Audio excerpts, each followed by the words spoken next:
Coming to you from the TheEoNProject studios, perched high atop the banks of the majestic Blackstone River. Greetings from the jewel of the Blackstone Valley. You're listening to Experts of Nothing with Mike and Jay.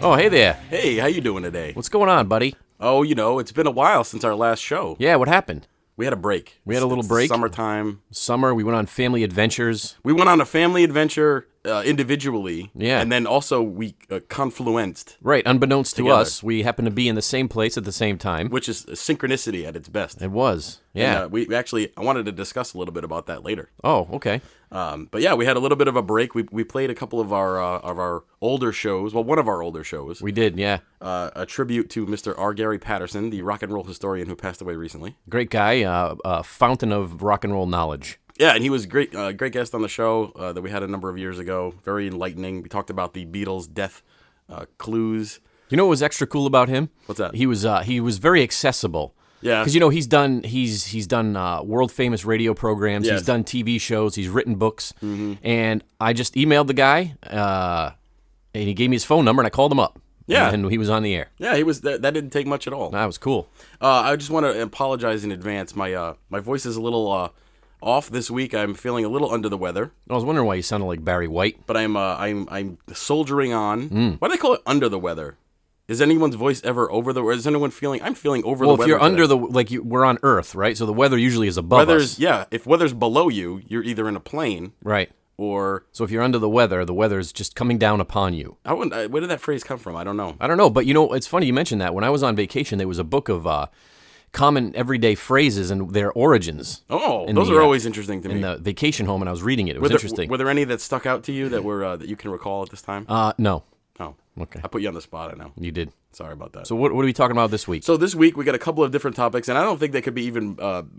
They're not even related. Not even a little bit. Not even close. And so, just so everybody knows, this program we talk about a wide variety of things, and they usually come from a lot of different. They come from a lot of different areas, but we don't often coordinate what we're each going to talk about. We just tell the other person what our topic is going to be, and then we have a half and half show that are completely unrelated, which some people enjoy, some people don't. Some people find it distracting. They want a whole show about one topic. Yeah. But we feel that it provides more value if you have more than one topic. And I think especially since we're not really experts on anything. No. It's difficult to keep people engaged for long periods of time on a certain topic when we don't know what the hell we're talking about. No. Hey, before we begin into our topics, a little bit of show news. We recently learned this week we are truly now an international show. We were That's before, true. We were before. We had some listeners out in Europe. And in the Far East. Yep. But we learned that we have a bunch of listens in Chile. Yes, the South American exotic country along the coast. So if you are listening from Chile, hola amigos. Chile. Is it Santiago, Chile? Do they speak Spanish in Chile? I believe they do. Is it Chile or Chile? It's yeah. It's Chile. It's warm today. It has the accent aigu on the E. I don't think that's called that in Spanish. What's it called in Spanish? Accent Apostrophe. No, I don't know. Oh. Well, this week we got a couple of different topics. Jason is going to be discussing the Mothman. The Mothman. And I will be discussing the curious instances where serial killers contact the authorities or the press whilst in the midst of their crimes. They do. Which we're not going to discuss the serial killers themselves so much, other than the communications and perhaps why they're communicating. So I always found that to be fascinating. That's interesting. I'm going to talk a little bit about that today. I think before we get going, though, I have a public service announcement for those of you out there. Oh. Something to keep in mind. So a lot of us have the new Bluetooth technology, right? Yes. Where, you can connect wirelessly through the ether to That's always been scary to me. different electronic devices, right? It's just magic. It's like magical. It is. It's bizarre, but it's convenient at the same time. Sure.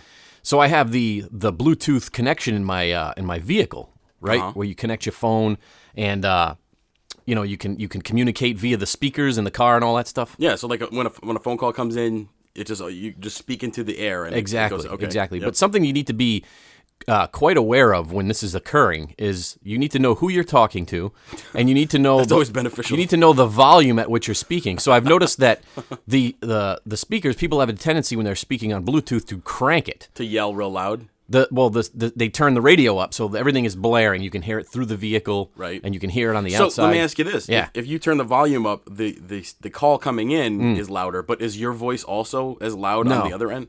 Oh, on the other end? Yeah. Oh, I don't know. I don't think so. Oh. They'd have to control that on the other end. But the reason I mention this is because I was going through a drive-through the other day, and I went to I was having a conversation prior. I was having a Bluetooth conversation on the phone prior to going to the menu board. I failed to mention to the person I was speaking with that I was going to be around other individuals. So as I answered the phone, and I'm proceeding from the menu board to the drive-through window. You're in the purgatory between the menu board and the actual picking up of your food. And as I'm rolling up to the window, and the person on the other end was just playing. They didn't realize I was around others, but I think they were just trying to be silly and say something silly. And they said something along the lines, and I'll clean it up a little bit, that I want to ravage your buttocks all night long. And it was a joke, but it was said in a more. Are you sure that was a joke? Because knowing you, I don't think that's a joke. It was said not so cleanly, so to speak. Oh, so the denizens of the fast food establishment heard. That's correct. She was handing me my beverage as this is occurring, and gave me a strange look. You know, I'm going to tell you that is a public service announcement. Here's another one. Do you want to know how to get free beverages at fast food establishments? Sure. Here's what you do.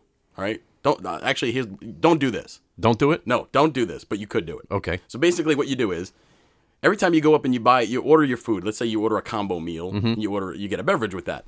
So you drive up and typically you hand your money.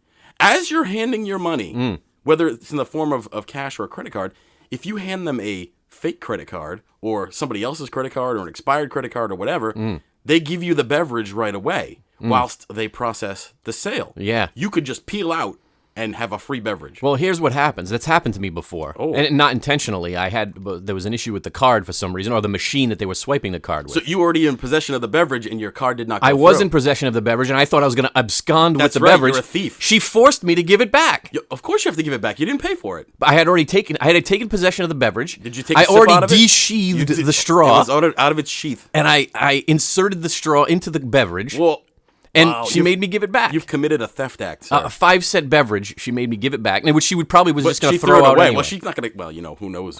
Maybe they reused the cup. I don't Serve it know. to somebody else. I don't know. That wasn't right. Well, anyway, that's enough nonsense, intelligent tomfoolery for at least for now. So the first topic of the day is a mysterious, enigmatic I love the word enigmatic. incident that occurred that's called the Mothman incident. It combines UFOs, paranormal Yes. events, psychological nonsense, And time travel. time travel, all sorts time of stuff. slippages, Men in Black. Yes. It's almost like a Hollywood movie, but it supposedly is real. Wasn't it a Hollywood movie, though, with Richard Gere? It was. We're not going to mention the gerbil.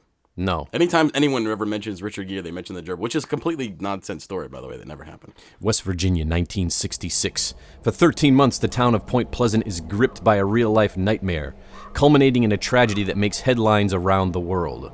Strange occurrences and sightings, including a bizarre winged apparition that becomes known as the Mothman, trouble this ordinary community. Can you believe it? I can believe that voice is awesome. Keep going. Mysterious lights are seen moving across the sky. Domestic animals are found slaughtered and mutilated, among other bizarre and strange occurrences. That's actually taken from the book The Mothman Prophecies by author John Keel, God rest his soul. Thank you for citing that. I can't stand when people plagiarize. No, I had to do that. I You can't steal. You gotta. I can't steal from a man who's long dead. That would be wrong. No, his estate would come after you. But anyway, so we're going to be discussing the Mothman. Yeah. And the Mothman was an incident that occurred in November of 1966 up until December of 1967. And it was a series of strange incidents that occurred with a winged, as I stated earlier, some sort of creature, a bizarre creature. And it initially started with some sightings, a couple animal disappearances, and the creature kind of ravaged the town and scared the folk. It ravaged the animals. It did things to animals that we don't know why. No, we don't know why. But the Mothman creature reportedly seen in the Charleston and Point Pleasant areas of West Virginia from November of 66 to December of 67, as I stated. And most observers describe this Mothman as a winged man-sized creature with large reflective eyes and a large moth wings. Ooh, what you say, moth wings? Like a moth. Like, what's the difference? Oh, you mean like a butterfly? Yeah, kind of, I guess. But it had large wings, and I think they were just looking for a cool name for it. You know, you're absolutely right. I was just about to say, because they don't want to call it the Butterfly Man, because that doesn't sound good. That doesn't sound Gnat scary Man, at all. not cool. Mosquito Man, Dragonfly Man. Dragonfly Man would be scary. Actually, Batman was already taken, obviously, at that time. The Adam West Batman was on. I think, you know what? I was going to mention this later, but maybe I'll mention it now. Wasn't there a Marvel character named or DC character named Mothman? Or the Moth or something like that? There's an obscure Batman. You know how they all have their own little universes? Yeah. There's an obscure character in Batman, I believe, is called the Moth or the Mothman. Maybe one of our listeners should correct me. You should. And send in a note. So that creature was sometimes reported as having no head, with the eyes set into the chest. So they say that it kind of looked like just it all kind of blended together. That's scary. I don't think there was ever a sighting where they actually could make out any very specific feature. It was more like a shadowy figure that moved about and had red glowing eyes. So one of the first incidences was on incidences or incidents? Incidents. I put an extra instances in there. On November 15th, 1966, two young married couples from Point Pleasant, that would be David and Linda Scarberry, and Steve and Mary Millette, were traveling late night in the Scarberry's car. They were passing the West Virginia Ordnance Works, which at the time was an abandoned World War II TNT factory. Oh, they're passing an abandoned factory in the middle of the night. I think they were up to some shenanigans. And as we all know, the things that happen at abandoned TNT factories. That happens all the time. About 7 miles north of Point Pleasant is where this incident occurred, and that's in a 2,500-acre wildlife management area called the McClintic Wildlife Management Area. Again, they're going to an abandoned area. Right. And they noticed two red lights in the shadows by an old generator plant near the factory gate. So they noticed two red lights kind of hovering and floating about. So they stopped the car, as any youthful, exciting adventure goers would do. I wouldn't stop the car. Why not? Why would you? Well, they were investigating. Maybe one day we'll discuss the real life incident that you and I had as youths, where we encountered a paranormal-esque thing, and we did not stop.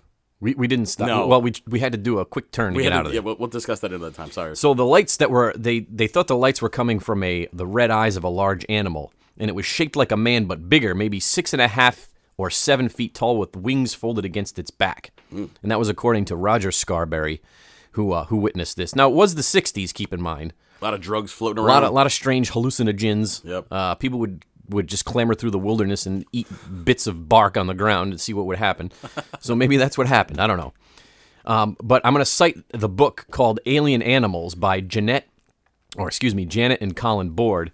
And they say a poltergeist attack on the Scarberry home occurred later that night, during which the creature was seen several times. So apparently it was stalking the Scarberries from their initial encounter so it with followed the them animal. home. Yes. So when you say poltergeist attack, like things flying through Things the flying air. about, Yeah. Unexplained things moving around. Interesting. Things of that sort.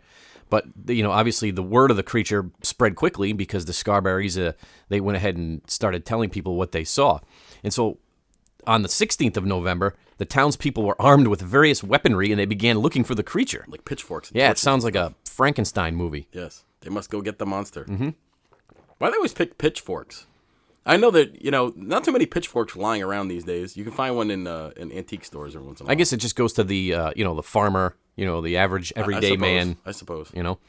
So Mr. and Mrs. Raymond Wamsley and Mrs. Marcella Bennett, with her infant daughter, Tina, in tow, were in a car en route to visit their friends near the TNT plant. Again, going to the TNT plant for some reason. Why is a TNT plant in the route of everyone? I don't know. It's like on the way. But the creature, it must have been his home. Sure. His lair, if you will. If you have a lair, that means you're either a monster or an evil genius. How do you say it, though? Lair. Lair. Lair. They were heading back to their car when a figure appeared behind their parked vehicle. Why were they parked? Who knows? They were up to shenanigans, I told you. Mrs. Bennett said that it seemed that it had been lying down, slowly rising up from the ground. He was drunk. Large and gray with glowing red eyes. Again, he was drunk. Again, yes. Glowing red eyes is a distinct feature of the Mothman. Yes. So at this point, he's just kind of scaring people. Right. Hasn't really done anything much yet. But Wamsley, she phoned the police because she was frightened, obviously. The creature walked onto her porch and peered at them through the window. That's scary. I don't like it when things peer into a house and look at you. That's scary to me. You scare folks, because I think you do that, don't you? not in my adulthood. No. So as a youth, would you experiment with neighborhood stalking? Well, it's not stalking when you're under 18. Oh, okay. It's youthful shenanigans. So your juvenile record is sealed. It's been expunged. On November 24th of that same year, 4 people reported seeing the creature flying over the TNT area again. So it seems to me that they need to do something about the TNT area. Maybe drop some ordnance on it or something. Oh, it's a TNT area. It would go up without much problem. That's true. On the morning of November 25th, Thomas Uri, who was driving along Route 62 just north of the TNT factory, again, claimed to have seen the creature standing in a field. Wait a minute. Yeah. I'm sorry to interrupt you. Yeah. Wasn't there a musical group in the 1990s called the TNT Factory? That was CNC Music Factory. Oh, and they sang the Everybody Dance Now song. Pause, take a breath, and go for yours. I wonder my command, now hit the dance floor. Yeah, that was beautiful. them. I wonder if it's related to this at all. I'm sorry. Continue. CNC and TNT? TNT and CNC. Oh, maybe we should start a band and call it the CNC TNT Factory. Or the TNC Factory. Oh, the TNA Factory. Mix them up. Oh. Continue. Yeah. So they claim to have seen the creature standing in a field, and then it spread its wings and flew alongside his car as he sped toward the Point Pleasant Sheriff's Office. Oh. So clearly he has no regard for authority. No. They're going to the police. He's still flying alongside of the car. Alongside. Maybe he wants to file a complaint. Maybe he does. Maybe he wants to file a complaint against these people that are bothering him. We're going into the TNT Factory. In his home. Up to no good, I tell you. I'm drinking a warm hot tea today, and it's a that. warm day. You know what? Let's give a plug to the wonderful people at Dunkin' Donuts who are not a sponsor of this show. They're not. But they provide some delicious beverages that get us through these broadcasts. They do, and the majority of the time they're relatively friendly, but sometimes they get angry at you. If you order more than one thing, they get angry. Yeah, like at the drive-thru, Yes. you try to order a sandwich or something? No, you can't do that. No, they don't like that. No, you can only order one thing. Otherwise, you start getting the... And then they get mad, and then they start throwing things around, and then next thing you know, your Big and Toasted has some things in it that are not supposed to be in there. So on November 26th, Mrs. Ruth Foster of Charleston, West Virginia, which is not too far from there, reportedly saw Mothman standing on her front lawn. Oh, he's just standing there. He's just standing there. He was checking out the green grass. He was there to read the meter. But the creature was gone by the time her brother-in-law went out to investigate it. Further, on the morning of November 27th, the creature allegedly pursued a young woman near Mason, West Virginia, and was reported again in St. Albans the same night by 2 children. So now you wonder if Lots of different sightings. You wonder if it's just now the word has gotten out, right? And so people copycats and people are seeing things Sure. That may not necessarily be there. Right. So what do you think's going on? What do you think it is? What do you think's happening now? Well, I think you hit the nail on the head when you said what you said about now that word has gotten out, because then people start attributing everything that they see that's out of the ordinary. And you've lived in the woods before. You've lived in rural areas, and there's things in the woods. There's animals. There's as you said, wandering drunks high on mushrooms. Who knows what it is wandering through the woods? But they automatically transfer the characteristics of the sighting that they heard about onto what they just saw. Right. So a lot of times that leads to those things. Some people think that the origins of the Mothman, in which we're going to get to the main tragedy that occurred associated with the Mothman, but a lot of people think that the Mothman incidents were I keep saying it. Incident. It's incidents. Incident. Stop it. Okay. Was caused or initiated by excuse me. I have something in my throat there. I see that. By a curse of a Native American who was wronged by the white man back in the 1770s. Weren't they all? Yeah. So his Native American name, which I'm not really sure of because I can't pronounce it, something like Hoskalosqua. That sounds about right. His Americanized name would have been Cornstalk. Oh, that's a cool name. And Cornstalk was Cornstalk. He was a prominent leader of the Shawnee Nation just prior to the American Revolution. So Cornstalk, he opposed European settlement, obviously, of the Ohio River in his youth, but later he became an advocate for peace. Mm-hmm. So one day, Cornstalk, he was going about his day and thought he'd make a nice diplomatic visit to Fort Randolph to try to broker peace between the natives and the Americans. So what did the Americans do? They shot at him. Well, no, they took him hostage. Yeah, they do that. They captured him, and he was detained by the fort commander, and then that's not very nice. Apparently, at some point, some Indians were killed, or excuse me, they trying to rescue him. Excuse me, Indians killed some white men. Oh, so they took out their frustrations on Cornstalk. Oh no, and his son Elinskipako. Oh, him and 2 other Shawnees. Oh, and they killed them. That's not. They killed them at the fort. But supposedly, and Cornstalk in his dying breath cursed the area, cursed the Point Pleasant area there in West Virginia and Ohio, that particular part of the Ohio River Valley. And because of that, years later, the Mothman manifested itself due to the curse of Cornstalk. Do you know what the substance of the curse was? Like, did he say? He said, "You will be forever cursed by a curse by me, Cornstalk." That's about right. That's about it. That sounds. No, like, I don't have the Shawnee translation. Ladies in and front gentlemen, that is a traditional Native American curse. You'll be cursed by me, Cornstalk. of me. Yeah. So, and he's buried right there, by the way. Oh. By right near the bridge that we're going to talk about here shortly. Right. Yeah.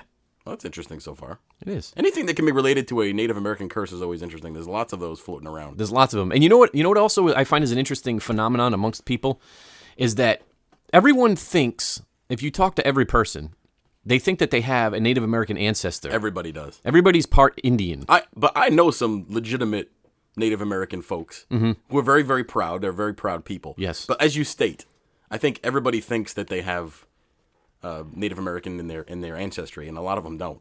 That's true. And you know, I going back to, and we're going to do a show on DNA at some point. But, you know, there was always that story in my family that we had a Native American princess in our family, and that story perpetuated for generations. Is that why they call you princess? They do. They call me Princess Ticky Tacky. So I went ahead and took a couple DNA tests from competing companies. Yeah, didn't we discuss that before? Just briefly. But guess what? Guess how much percentage Native American I am? I don't remember. 0. Oh, both tests showed I'm 0%. So it's an old family legend that it turns out not to be true. Well, if there was one, it got diluted enough to the point where it did. That's pretty diluted because doesn't it pick up? Something very, very minuscule. So I'm gonna go ahead and say that no Native American, not in my blood anyway. That's too bad. It doesn't necessarily. It's not a negative thing, you know, that you don't have that in your blood. No. I mean, everybody has their own history. You have to be you, man. You got to be unique. You can't be you. You can't be anybody but you. That's true. So one of the main disasters that's associated with the Mothman is that after his reign of terror for the year, where he was killing dogs and let me scaring stop people you for a minute. Yeah. So in all this reign of terror that you just said, was there any injuries to humans? Were there any physical attacks? Well, there was one lady, the lady that I talked about earlier with the child Tina, that apparently dropped her child. Oh. She saw the Mothman. She got scared. That's not the Mothman's fault. She dropped her child and ran.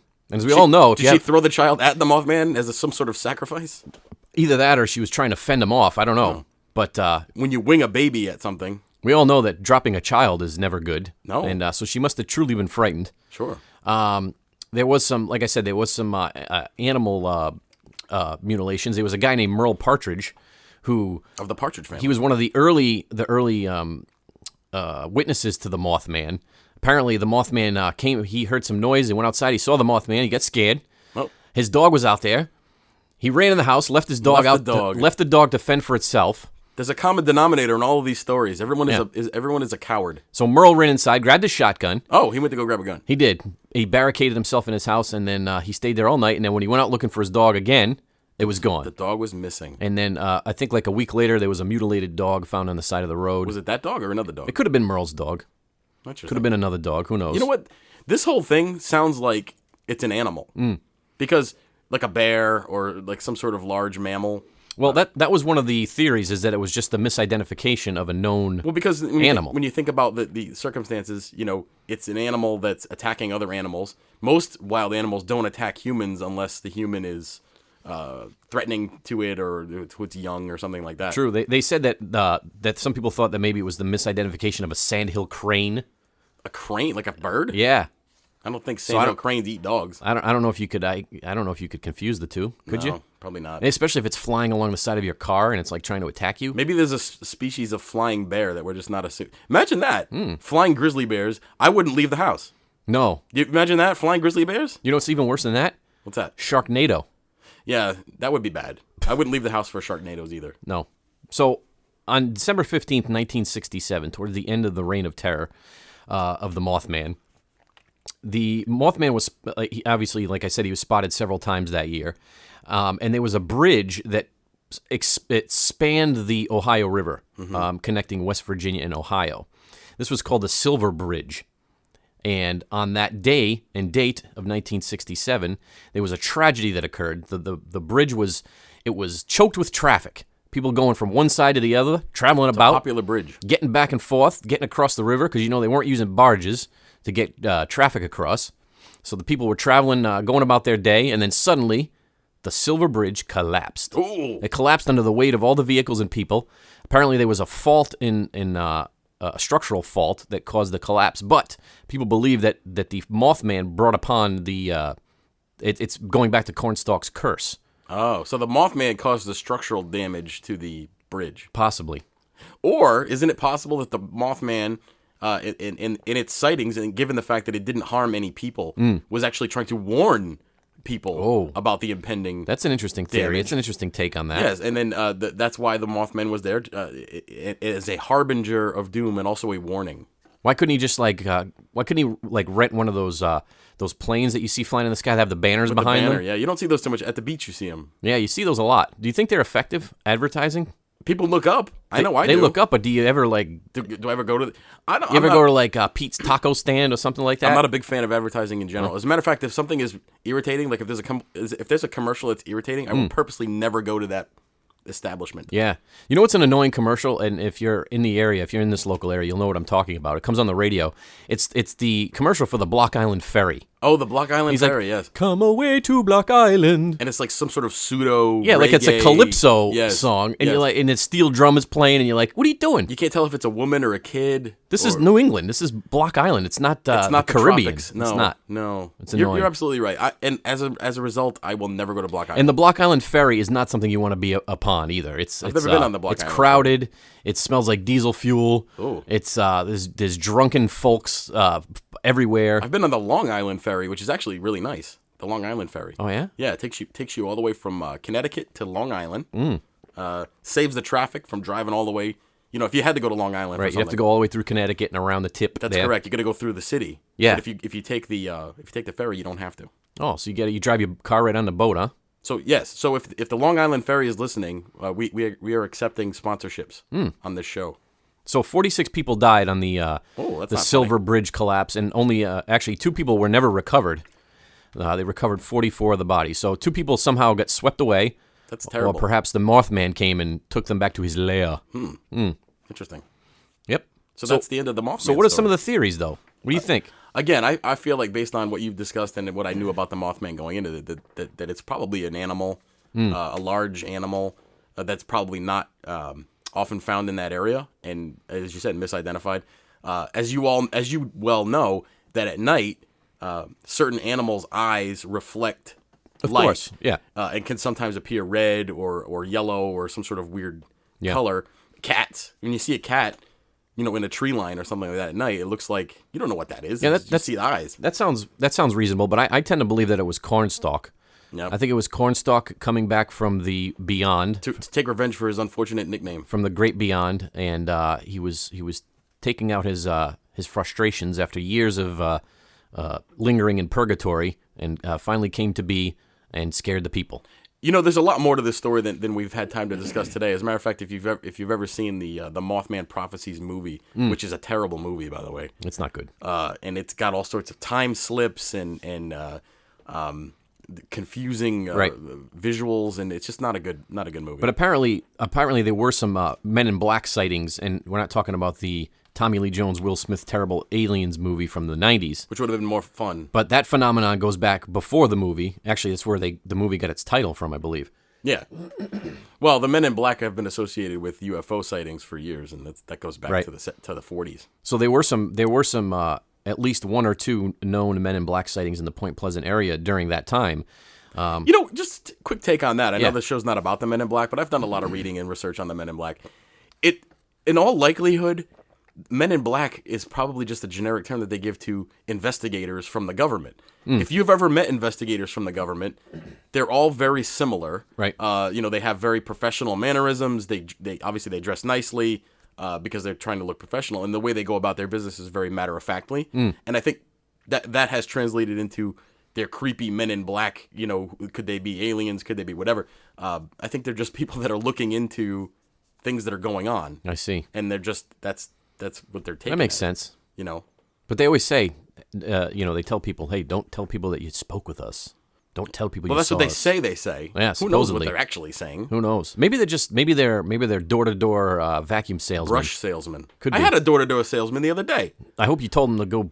You know what's Pound funny? sand. I consider myself a nice person. Would you say I'm a nice person? No, you're off. No, I'm you're not angry. really nice. But anyway, but when people come to your door and they're trying to sell you something, I try to be nice, and I'm never gonna buy anything that somebody brings to my door. Never.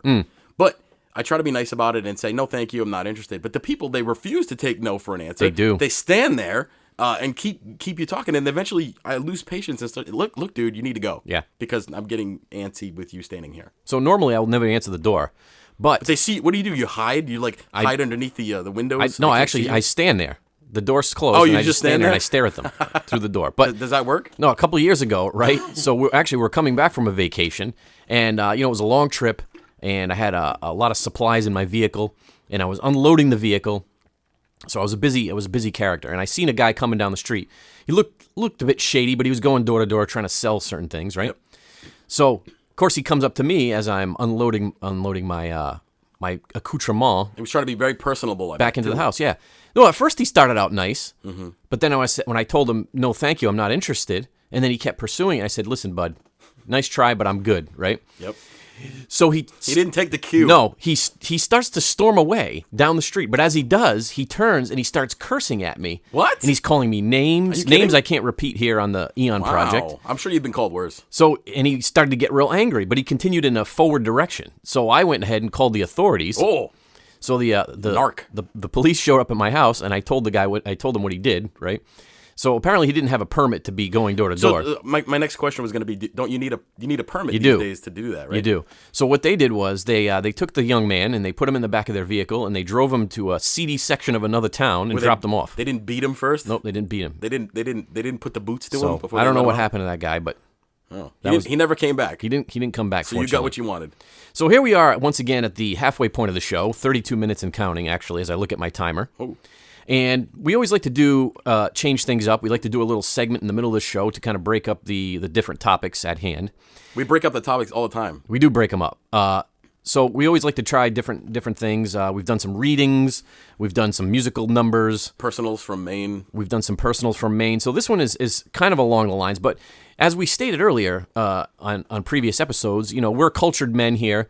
And so what we're going to do with this bit is we're going to combine two of our favorite things. We really enjoyed the movie and the book 50 Shades of Grey. Oh, yes. Because we're considerate lovers. Not to each other, of course. Not to each other, no. To other people. Yeah. Wives. we think. Our wives. Yes. Not someone else's. No. Our own individual wives that stay with us. That's correct. So we enjoy the 50 Shades of Grey, but we also harken back to a time in our lives, childhood, if you will, when we enjoyed playing the game Madlibs. Do you remember the Madlibs game? Oh, I love Madlibs. Madlibs was terrific. Yeah. So it's where you have like a paragraph or something, and then you have to fill in certain words. Like you just ask somebody, do a noun, and then they give you a noun. And That's then, correct. In the end, you end up with some sort of gibberish. That's right. Yes. So what we're doing here today on the Eon Project is we're going to do our own version of this, and it's going to be called 50 Shades of Madlibs. All right. All right. So what I'm going to do is I have a little paragraph here. If you hear my papers rustling, I apologize, but I'm just trying to get situated here. Okay. So what I'm going to do is I'm going to go through. I'm going to ask Mike some different words that he's going to give me, different nouns. And this is not rehearsed. This is not rehearsed. No, I didn't even know we were going to do this. Nope. So this is good. So as we go down here, you just give me whatever the first thing that comes to your mind. Okay. And then once it's done, I'm going to go ahead and read what we came up with. Sounds good. All right. So give me a body part. Leg. Oh, leg. Oh, okay. Give me an adjective. Sultry. Ooh. Is that an adjective? Yes. Okay. Give me a noun. A noun. House. House. Interesting. Give me another body part. Toe. Oh, no. I don't like that word. I know. Noun. Television. Television. Okay. Oh, another body part. Finger. Oh, I like the way that sounds. How about a verb ending in S? A verb ending in S. Runs. Oh, you had the runs this morning, didn't you? Nope. Not today. Another body part. Not the body part. There's too many body parts. There's a few more. I would say eyeball. Eyeball. That could be erotic. Another body part. Eyebrow. Oh, I get you. I see where you're going with this. Give me a verb. A verb. Hit. Hit. How about another body part? Foot. And I need an adjective. Something to describe something. Smelly. Smelly. I hope And this is going to be good. I hope this is good. This isn't good This radio. is a lot of work. I need another noun. Give me a noun. Another noun. Guitar. Oh, where'd you get that from? I have no idea. All right. I need a verb ending in ing. A verb ending in ing. Yeah. Swimming. Swimming. Okay. An adjective. An adjective. Dumb. Describe. Okay. Body part again. Again. Almost done. Hand. Hand. A verb ending in s. A verb ending in it. A verb ending in s. How about Anything. anything? Swings. Swings. Swings. And a level of intensity. A level of intensity. Violent. Ooh, okay. All right, so here we go. Here we go. The madlibs. 50 Shades of Madlibs. Here we go. Let me put my sultry voice on. Yes. Suddenly he grabs me, tipping me across his leg. With one sultry movement, he angles his house so my toe is resting on the television beside him. He throws his right finger over both mine and runs his left eyeball on the small of my eyebrow, That's disturbing. holding me down so I cannot hit. That's true. He places his foot on my smelly guitar, softly swimming me, stroking around and around his dumb palm. And then his hand is no longer there, and he swings me violently. Ooh. Whoa. That's great. Yeah. I don't like the eyebrow on the eyeball. You didn't like the eyeball on the eyebrow? No, it's a disturbing visual. How about the voice, though? Should I have done The it voice more was like a good. lady voice? No. Your androgynous voice is perfect for that. So you couldn't tell if I was No, a man, baritone woman or a... no, could be anything. Oh. Okay. Well, now that little nonsense is over, we're going to move to the second half of our program. And that's going to be, we're going to be discussing a phenomenon that I've found interesting for the past many, many years. And that's going to be that certain, specifically serial killers, will contact authorities or the press during their crime spree. Yes. So I'm not talking about, and there's an important distinction here, and that's a lot of killers throughout the years, throughout history, have left clues on purpose for the police to find. Right. In some sort of weird challenge to the police to find them or whatever. I'm not discussing that. I'm discussing when they actually take the step of contacting people outside, contacting the authorities, either by letters or by calling or whatever the case may be, while their crime spree is taking place. Right. So that's a very unique phenomenon. Why do they do that? Why would somebody call and taunt the police or taunt the authorities, or what's behind all that? Are you asking me, or No, that's rhetorical? just a rhetorical question. Gotcha. Don't jump ahead. Okay. So throughout the years, killers have seen fit to contact law enforcement and media after their crimes and had some sort of weird fascination with it. So we're going to discuss a few of them. Some of them you probably know, and some of you may never have heard of. We're not going to get into the killings themselves, but more the contacting that they're doing during their crime spree. Yep. So why do they do it? What's in it for them, and how does it turn out for them? So probably one of the most famous serial killers of all time was also one who contacted the police, and that's going to be Jack the Ripper. Oh, yes. We're going to discuss Jack the Ripper a little bit. So perhaps the most famous killer to taunt police with correspondence would have been Jack the Ripper. The still unknown killer was attributed with at least 5 deaths in London's Whitechapel district over several months in 1888 and 1889. Yeah, so that could be, obviously we're only going to delve a little bit into it, but that could be a whole show on its own. Of course, all of these could be a whole Yeah. show. We're just going to discuss a little bit about the case and a little bit about what they did. So this all started soon after the murders began. Multiple people began writing letters to police claiming to be the killer. Again, I'm not discussing the crimes. I'm just discussing the people there. Most of these letters were deemed to be fake, either by crazy people or journalists looking to get a big story, that sort of thing. But one letter in particular was singled out for potentially being genuinely from the killer. So, because of a few different reasons. Number one, it was received after 2 of the murders.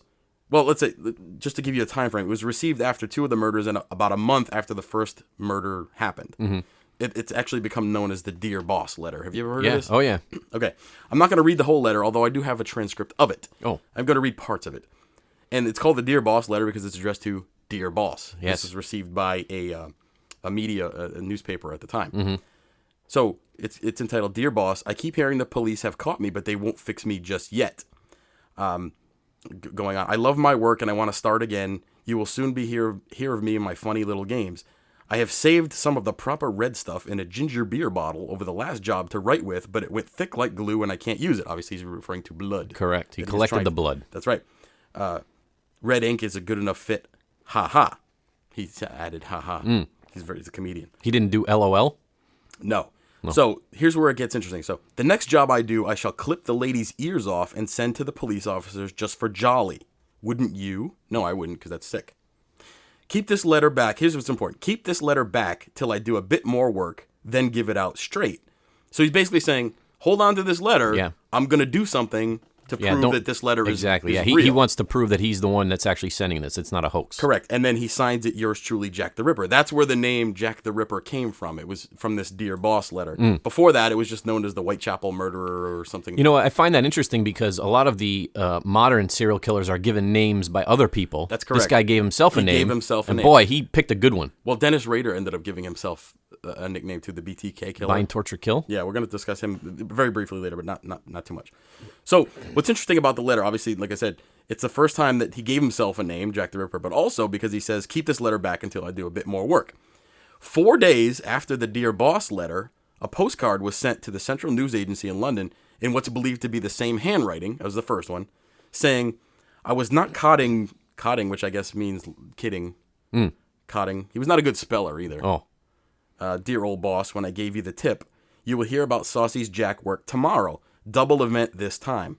So the day after this letter, this postcard was received, excuse me, the day before this postcard was received was the double event murder. There was 2 murders attributed to Jack the Ripper. So here you have not only a reference to the first letter using the same terminology, but also taking credit for the double murder the day before. Yes. So you have basically the postcard that he sent validated the first letter. So now the police think that they're dealing with the actual killer because they have a number of similarities between the two. And they correspond with each other. Correct. Yeah. But most grossly, out of all of this, on October 16th of 1888, George Lusk, the president of the Whitechapel Vigilance Committee, received a cardboard box in the mail. Inside was half a human kidney, preserved in wine, along with the following letter. I'm not going to read the whole thing, but there's a little bit. Along with the kidney, there was this letter. So the medical analysis said that the kidney was very similar to one that was removed from Catherine Eddowes, one of the victims of the double event that I just discussed. But the findings were not conclusive because back in those days they didn't have DNA. And right, no scientific testing, all rudimentary stuff. They couldn't tell exactly where it came from. But the letter that was with the kidney said was addressed from hell, which there was actually a Johnny Depp movie called From Hell, which is not a bad movie. That wasn't too bad. It's okay, about Jack the Ripper. And it's addressed from hell. Mr. Lusk, sir, I send you half the kidney I took from one woman and preserved it for you. The other piece I fried and ate it. Oh. This is disgusting. So, signed, Catch Me When You Can, Mr. Lusk. So, again, you have... I think the purpose of this killer sending the correspondence was to say, I'm the killer. Here's evidence. This is proof that I did it. Here's so he's taunting the authorities. He's basically saying, "Hey, try to catch me if you can." That's correct. So after this letter, and actually soon after the letter stopped, no more victims were attributed to the Ripper. But to this day, no one has been proven to be the killer. Although there's no shortage of suspects. There's a million suspects, and every once in a while you'll see on TV that they'll say, "Oh, Jack the Ripper case solved." Yeah, it's never solved. And as a fan of the genre, there's actually a term for people who are interested in the Jack the Ripper case. They're called Ripperologists, which is a pretty cool name, I think. There's been suspects for since it happened, and there's been no conclusive evidence either way that some people said it was an American that was over there on business or whatever the case may be. Yeah, they're trying now. The big thing is they're trying to tie H.H. Holmes into being the Ripper. That's correct. Although, thinking forensically, it's probably unlikely just because the method of operation of H.H. Holmes was not a direct contact of stabbing and using a knife on their victims like the Ripper was. He was more into the gassing and poisoning and from afar. So it's not easy for killers to go from one to the other. They're either this type of killer or they're another type. Yeah. So that's probably not likely, in my opinion. I'm not an expert. Yeah, I mean, I actually have a Jack the Ripper book over here on the shelf behind us called basically. Case Closed is kind of a bit of the title there. Yes. And the book is compelling and it makes a good case, but they rely on DNA evidence, which I don't get how they have anything to compare it to. Well, I think probably what they compare it to is the letters. So they look at if there was saliva used to seal. Right, they did. The letters. Supposedly they did collect saliva from the envelopes, but you need something to compare it to, though. Like you could lick an envelope all day long. Right, it doesn't matter. Unless I compare it to you personally, I won't know if it matches you. Well, no, but they can compare it to suspects that they may have. So, like, let's say they suspect it's H.H. Holmes. They can go to H.H. Holmes' body and take a DNA sample. Possibly. Anyway, but hasn't happened yet, as far as I know. So that's Jack the Ripper. He contacted the police, and he was kind of a dirtbag. Yeah. So moving on. Have you ever heard of the Axeman of New Orleans? And I'm not talking about somebody who's really good at the guitar. Some people. Oh, is that Robert Johnson? Wasn't he the Axeman of New Orleans? No. Oh no, wait. He was from. The Delta, Mississippi Delta. Yeah. No, the Axeman of New Orleans, which is a fascinating case if anybody wants to do any research on it. So, between 1918 and 1919, 6 people were brutally murdered in New Orleans by someone who came to be known as the Mad Axeman of New Orleans. Essentially, somebody was breaking into homes by using a chisel, and they were removing the door panels. You know how like doors have panels on them? Oh yeah. He was taking a chisel, removing the door panels, and then using an axe to kill his victims while they slept and escape into the night. The attacks left panic in their wake. People began to see the attacker in every shadow and around every corner. Some described him as being a tall, thin man, while others claimed that he was a man dressed in women's clothes, which is scary. Was it you? Oh, could have been. No.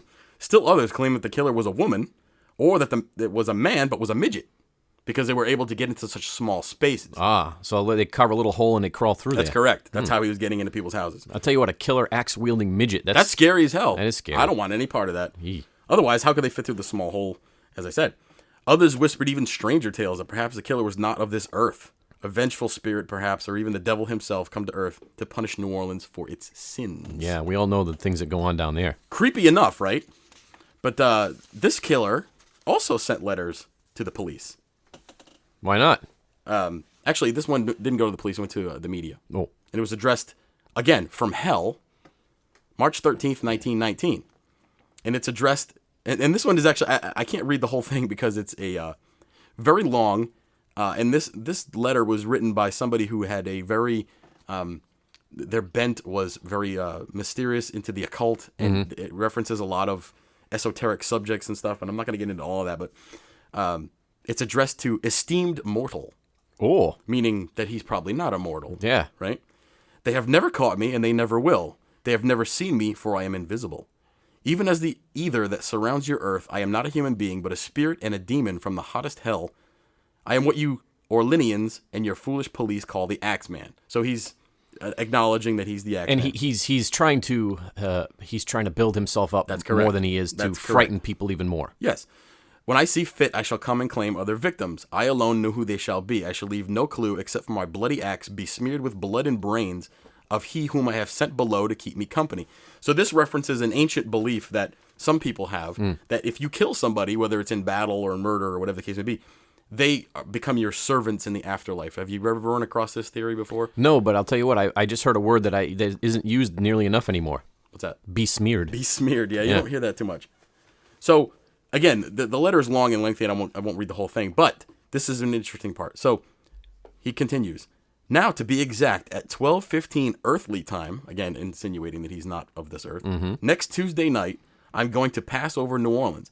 In my infinite mercy, I'm going to make a little proposition for you people. Here it is.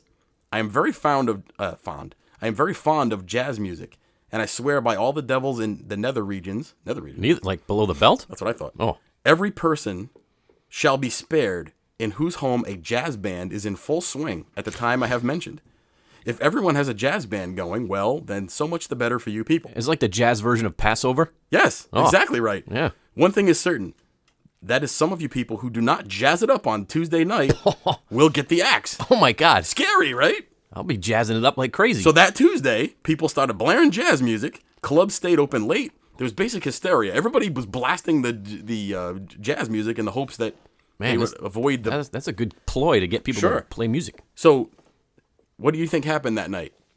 Nobody was killed. Nobody was killed. Oh. So, but the attacks did continue until a few months later, where the axeman was credited with killing one last guy and then he disappeared. Some people say that he got caught for something else. Some people say that he left town. And some think that he was actually a demon. I don't know about this one. This is a very interesting case because basically you have the taunting, you have insinuations that this person is not of this earth, that they're a demon, and you have a warning. And for all intents and purposes, it worked. Yeah. He had all these people terrorized. They were doing exactly what he said, and I'm sure that he got a lot of pleasure from that. You know, the actual crime itself reminds me of another famous axe murder, and that was the Valiska axe murder. Yes, in we can talk about Iowa. that on another show. That was an interesting case, interesting. but that was a similar murder in the sense that an axe-wielding madman murdered a whole entire family as they slept in their farmhouse. Also unsolved. Yeah, correct. That could be another whole show because not only do you have the horrible murders that took place, but then the Valiska axe murder house is now basically a tourist attraction that's supposedly very haunted. Right, a lot of paranormal activity there. Yeah, so that's something we can discuss on a future show. So you have the Mad Axeman of New Orleans, you have Jack the Ripper. Yeah. And again, I'm going to get into just like really quickly that there's been a lot of these cases throughout the years. The Zodiac Killer could fill 10 shows. I'm not going to do that. It's too complicated of a story to include here. But basically, the Zodiac Killer was someone who killed supposedly at least 5, but potentially many more in the San Francisco area in the late 1960s, early 70s. He also sent many letters to the press and to the police. He included ciphers on some of them that he claimed if you solved them would reveal his identity. 3 of the 4 ciphers he sent were decrypted, but they did not reveal his identity.